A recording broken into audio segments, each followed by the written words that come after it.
Hello hi friends, welcome back to మనసావర్ టీవీకి అయితే సుస్వాగతం. అయితే ఈ రోజు మరి చెప్పే టాపిక్ ఏంటంటే చాలా చాలా ఇంపార్టెంట్ టాపిక్ గానే మనం చెప్పాలి. ఆర్సీబీ వర్సెస్ పంజాబ్ మరి ఈ మ్యాచ్ అనేది పిటిషన్లోకి అయితే వెళ్ళిపోయే ముందు ఇంకా మా ఛానల్ ఇంకా సబ్స్క్రైబ్ చేయకపోతే వెంటనే మరి సబ్స్క్రైబ్ మాత్రం మర్చిపోకండి, షేర్ అప్ అయితే మర్చిపోకండి. ఖచ్చితంగా సరే ఈ వీడియోకి 100 లైక్స్ అనేది మీ ద్వారా ఇస్తారని నేనైతే మనసారి అయితే కోరుకుంటూ ఉన్నాను. మరి సపోర్టింగ్ అనేది ఉండాలి, సపోర్టింగ్ లేకపోతే చాలా చాలా కష్టం. మరి సపోర్టింగ్ అనేది చెయ్యండి, సబ్స్క్రైబ్ మాత్రం మర్చిపోకండి. కంటిన్యూస్ గా సబ్స్క్రైబ్ అనేది చేస్తూనే ఉండండి. మరిన్ని వీడియోస్ అయితే మీ ముందుకైతే వస్తూనే ఉంటాను. మరి మ్యాచ్ నంబర్ చెప్పుకుంటే మ్యాచ్ లోకి అయితే డైరెక్ట్ గా అయితే వెళ్ళిపోతాం. మరి చిన్నస్వామి స్టేడియం ఇది ఆర్సీబీకి అయితే హోమ్ గ్రౌండ్ గా మనం అయితే చెప్పాలి. మరి ఎవరైతే టాస్ గెలుస్తుందో వాళ్ళైతే బౌలింగ్ అనేది ఎంచుకుంటే చాలా చాలా బెటర్ గా నాకైతే మరి అనిపిస్తుంది. మరి 180 గానీ 190 గానీ వచ్చిందంటే చాలా కష్టంగా మరి మారిపోయే ఛాన్స్ ఎంత ఉంటుంది. ఖచ్చితంగా సరే చేజింగ్ లో అయితే మంచి చేజింగ్ పిచ్ గానే మనం చెప్పాలి. చిన్నస్వామి స్టేడియం అంటే ఇక్కడ ఆర్సీబీకి అయితే హోమ్ గ్రౌండ్ గానే మనం అయితే చెప్పాలి. ఎందుకంటే నా యావరేజ్ స్కోర్ ఇక్కడ 147 అయితే ఉంది. మరి హైయెస్ట్ స్కోర్ వచ్చేసి 263, అది కూడా ఆర్సీబీ అయితే చేసింది అనేది మనం చెప్పాలి. అయితే మొత్తం మీద నాకు తెలిసినంత వరకు కూడా మరి ఈ పిచ్ ఎలా ఉండబోతుంది ఏమిటి అనేది అంటే ఖచ్చితంగా సరే చేజింగ్ అనేది చాలా వరకు కూడా అనుకూలం.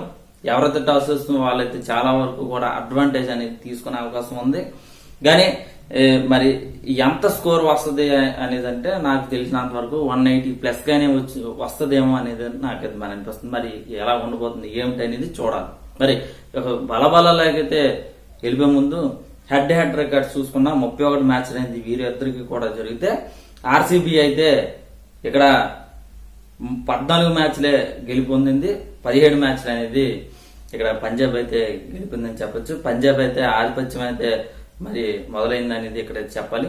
మరి 10 మ్యాచ్ల్లో లాస్ట్ 10 మ్యాచ్లో చూసుకున్నా 5 మ్యాచ్లు విజయాలకు కూడా సమానంగా ఉన్నాయనేది మనం చెప్పాలి.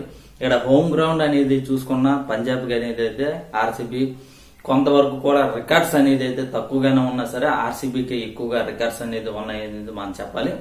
మరి ఈ పిచ్ అనేది మరి స్పిన్నర్స్ కి మరి పేస్ కి కూడా అనుకూలించే ఛాన్స్ అనేది ఎక్కువగా మనకైతే కనిపిస్తుంది.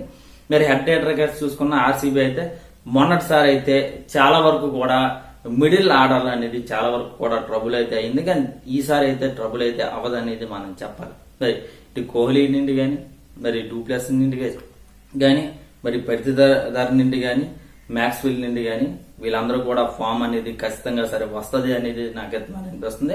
కేజీఎఫ్ ఫామ్ అనేది ఖచ్చితంగా సరే వచ్చి తీరుద్ది అనేది మనం చెప్పొచ్చు. వీళ్ళు లేకపోయినా సరే మంచి పోరాట ప్రతిభ అనేది చూపించారనేది చెప్పొచ్చు. మరి రాహుల్ గాని మరి కార్తిక్ గాని వెరీ వెరీ ఇంట్రెస్టింగ్ గానే మొన్నటిసారి వీళ్ళిద్దరు కూడా పార్ట్నర్షిప్ అనేది మంచి బాగానే వచ్చింది అనేది చెప్పొచ్చు. మిడిల్ ఆర్డర్ ఫెయిల్ అయినా సరే వీళ్ళిద్దరు కూడా మంచిగా రాణించారనేది మనం చెప్పొచ్చు. మరి బౌలింగ్ లో చూసుకున్నా సరే ఎక్కువగా రన్స్ అనేది ఇచ్చారు, కొందరైతే ఎక్కువగా రన్స్ అనేది ఇవ్వలేదు. మరి పటేల్ నుండి గాని సిరాజ్ నుండి గాని మరి స్పిన్నర్లు అయితే కొంతవరకు కూడా లోపాలు అనేది ఉన్నాయని చెప్పొచ్చు. కరణ్ సల్మాన్ నుండి గాని మ్యాక్స్వెల్ అయితే ఎక్కువగా ఓవర్లు ఇచ్చుంటే చాలా చాలా బెటర్ అనేది నాకైతే మరి అనిపించింది.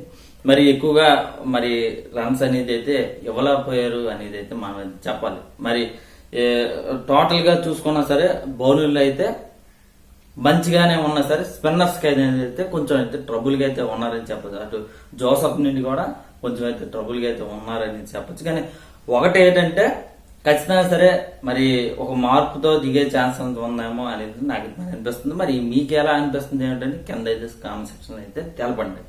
మరి అయితే నెక్స్ట్ బలబల్లో ఇంకో బాల్ చూసుకుంటే మరి ఇక్కడ పంజాబ్ అయితే మొన్నటిసారి అయితే పోరాట పరిధి అనేది చూపించింది. మంచి పోరాటం అనేది అయితే చూపించి మంచిగా మ్యాచ్ అనేది విన్నింగ్ అనేది చేసుకుందని చెప్పొచ్చు. అటు బౌలింగ్ లో చూసుకున్నా మంచి బౌలింగ్ అయితే ఇక్కడైతే ఉన్నారని చెప్పొచ్చు. ఇక్కడైతే ఎక్స్ట్రా ఇద్దరు కూడా ఉన్నారు, లివింగ్ స్టోన్ గాని కరణ్ సల్మాన్ నుండి గాని మరి రబాడీ నుండి గాని ఇక్కడ చాల్ నుండి గాని వెరీ వెరీ ఇంట్రెస్టింగ్ గా బార్ నుండి గాని వీళ్ళందరూ కూడా మంచి బౌలర్స్ అనేది ఉన్నారని చెప్పొచ్చు. బాగానే పర్ఫార్మెన్స్ అనేది ఇచ్చారనేది మనం చెప్పొచ్చు. తక్కువగా రన్స్ అనేది ఇవ్వడం, వికెట్లు అనేది తీయడం, అక్షదీప్ సింగ్ నుండి కూడా మంచి వికెట్లు అనేది తీయడం, మంచిగానే ఫామ్ అనేది రావడం అనేది అయితే మనం అందరం కూడా చూసాం. మరి బ్యాటింగ్ లో చూసుకున్నా సరే మరి ధావన్ నిండి కూడా వెరీ వెరీ ఇంట్రెస్టింగ్ అనే ఫామ్ గా మరి చెప్పొచ్చు. మరి బెయిన్ స్టోన్ అయితే ఖచ్చితంగా ఫామ్ అనేది తప్పడు ఖచ్చితంగా సరే.